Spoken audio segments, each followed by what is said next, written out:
Hey guys, me again. Today we have an interesting device up for repair. This is, believe it or not, some sort of dental tool, laboratory tool, I'm not sure.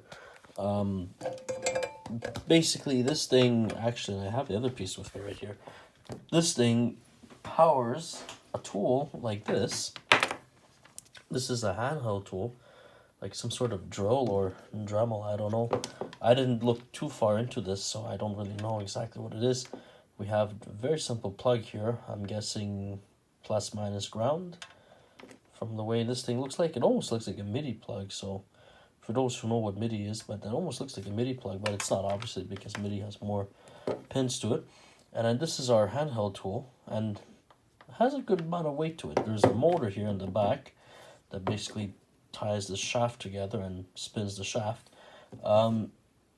But basically the customer stated that he accidentally left this outside somehow. I don't know why this would be outside, but he left this outside and water got in, and you know the jingle, didn't work afterwards. And he said that also he bought, I believe he said he bought another one like this to see another hand tool like this to see whether the problem was with the box or the hand tool. And he said that the hand tool he bought was supposed to be in working condition, tested with the box, and it still didn't work. So he quickly deduced that the problem was somewhere inside this box, and that's why we're here today, and that's why this is here with me right now. Basically, this thing, it's pretty simple. You just plug it in the wall, plug the handpiece or the hand tool, as they say here, over here, plug it in here, and then you have some basic controls. You can change the direction, you can change the this hand foot. Basically you can plug in a foot switch on the back of this thing to start and stop this tool. So when you select it on hand, it will use the hand switch here. There's a thing that just turns, and you can use that to control this to turn on or off. And then we have our speed control here, and then this is the actual on and off for the box. We're gonna go ahead and try powering this thing on. Well, let me see if I can do this live on camera, because sometimes this is not easy to do. That's the dim bulb tester, so we got this on the dim bulb just in case something inside here is really shorted out and not working right. I'm gonna put this low, make sure it's off. I'm gonna plug this into my dim bulb isolation transformer setup. Let's see if this is easy to do. I'm gonna put my phone down for a second. And there you go. So that's in now. If I turn this on, oh, it's on. Actually, it turns on. Interesting. Oh, we're getting clicks. Interesting. Let's plug this thing in, see what the heck is going on. Very interesting. So we got power. Let's put forward, hand, speed. Yes. So as you can see, I'm trying to turn it on and nada. Nothing at all. Nothing. Okay, so we gotta open this box up and we're gonna see what's going on inside this. So let me open this box up and we can poke inside and see what might be going on. I already kind of tore into this thing. I like to skip videos like this, unfortunately. Maybe when I get a proper camera, I won't skip so much, but it's just to speed up things a bit. Basically, it's really nothing. It's 4 screws that hold this printed circuit board, and you can see it's the older style too. So 4 screws that hold the circuit board, and then a couple screws that hold this heatsink. Now, what I really love about this design is look how these are motor drivers. I didn't look them up, but I'm almost certain that these are motor drivers, just from the way they look and how the circuit works normally. So instead of soldering these things on and making it an absolute pain in the butt to remove, they put a socket here that you can just basically take this, put it in here. I'm trying to look at the camera, sorry. You just put it in like this. Come on. Yeah, and it's in. You know, and then when you want to remove it, you can just yank it out. No hassle. This is what I call really ingenious. But anyway, so I don't think the problem is going to be with these ICs, because if any of these ICs would have been blown or anything like that, then more than likely I would see the main fuse or one of these two fuses blowing, basically. But they're both intact. I pulled them out and I checked them out. But we know now where the water damage is. It's basically all in the back, unfortunately, where the cover was here, or the little slit slots here. So if you look carefully, you see all this black, and you see the green there, over there. There's some green. Yeah, that's all from the water. So we're going to give this a scrub down with the good old isopropanol alcohol. And I can see there's a connection that's broken here. So if you look very carefully, this is broken. Yeah, see? So this one we would have to just put like a jumper in place. So is this one. And we have a diode in the back here that's just broken. Nothing short, it's broken. So we just have to replace that. And I more than likely have these parts on hand, which is a very good sign. So I'm going to give this a good scrub down with the isopropyl alcohol.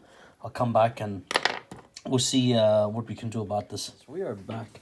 Unfortunately, I actually didn't film most of this repair because I was a bit tight on time. So I thought maybe I'd get a shot on the last bit here just to show you guys what went wrong and what happened. So this is again this Micromotor X35 Micromotor from Buffalo. It's the company name is called Buffalo. So I'm not quite sure the intended application. Well, it says dental somewhere, I think. No, it said online because I looked up this model. It said for some weird dental application, so I'm not quite certain. But basically, it's once again, it's this handheld piece that looks kind of like a Dremel, acts like a Dremel, and basically you can control the speed of this tool with this knob on the front. So basically, what went wrong? I'll get my pointy stick out for this. What went wrong was water seemed to have damaged. It damaged all of the back here pretty much. So it really hit this area the most. It was the most profound over here. So you can still see a bit of residue on these ceramic resistors, but all these components are okay. I tested them and I checked them out, so they're okay. The issue was basically we had broken connections all in the back here. So there's jumpers that are no longer there because I used wire. Probably can't see it, but you can see the red one over there, a little bit poking out, right over there. Yeah, so that little red wire. So I have a bunch of jumpers under this board that I replaced with the broken ones. So those are all gone. And then I had two capacitors that unfortunately the legs they broke, or they kind of just fell apart like this here. So if you look very closely, this is, oh, there goes it inside. Now where'd you go? Basically, the leg pretty much failed. So if you look very closely, you'll see that it's rotten and needs to be replaced.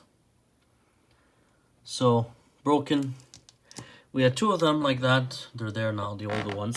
So those two were replaced. They're just 0.1 microfarad caps. So and the voltage rating, I think it's like rated for around 50 volts. So I had those parts on hand. So I replaced them now. They're the green ones. Same material, more or less. Then I had a dial on the bottom here that went, it went open, or not went open, but the connection again broke. One of the legs was corroded completely. So I had the part on hand. This is a 1N4933. I put in a 1N4936. So it's a bit beefier, so it'll work. It has the same 4 voltage specs and everything, so that's fine. And then I had a connection from here to here, the cathode of this diode, that was replaced, so that red wire is no longer there anymore. It's under the board.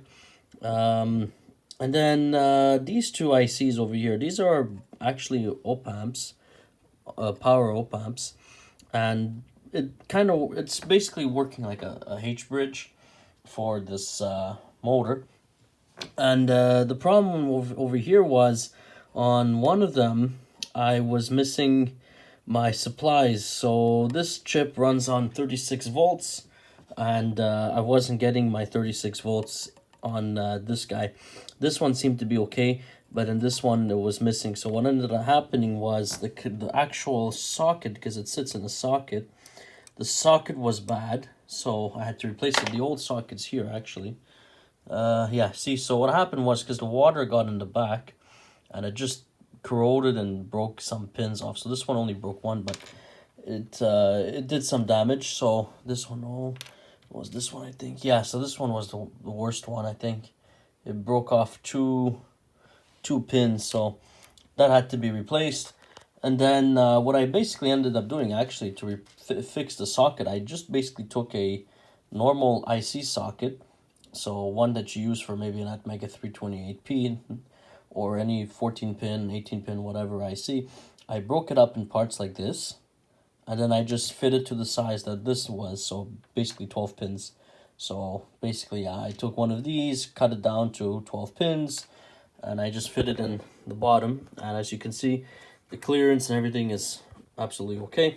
The reason why I didn't just solder the chip to the board, which is what I was thinking, was because this socket makes this IC go higher, and the holes to mount this IC are at this height. If this IC was soldered to the board, it would be a lot lower, and you would not be able to line up with the holes on this heatsink. So that's why I had to replace it with another socket. And then, yeah, that was pretty much it. I just cleaned the board a bit with isopropyl alcohol. Some residue here, just wipe that with my finger. So basically, yeah, there was just a lot of water residue, and I cleaned that with isopropyl alcohol. And now the best part is time for a demonstration. So we'll fire that up. We have it set to the hand. We'll put it in the forward direction, and if you look very closely, you'll start seeing this thing to spin.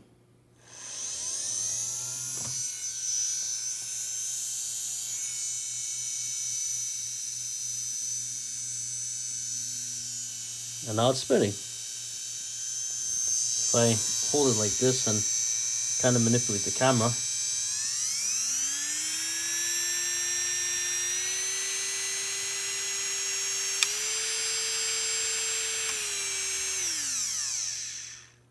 so that's working. And if I put it in the other direction,